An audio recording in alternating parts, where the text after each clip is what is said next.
Well, I don't think the boat people are going to like this. Let's begin.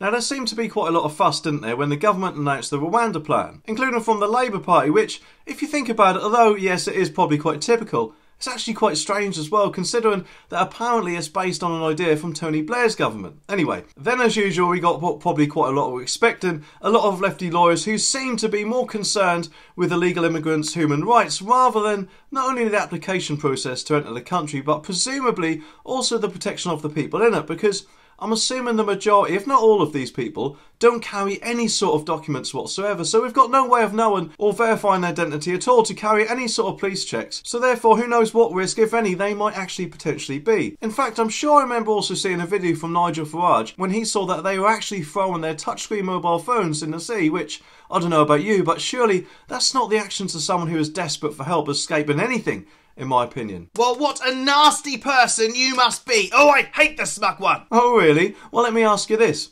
If they escape on a terrible situation, then how come most of the time they've even appeared to have forgot to take their families with them, or keep coming from a safe country like France, or their presumably expensive phones seem to be more slipperier than a bar of soap?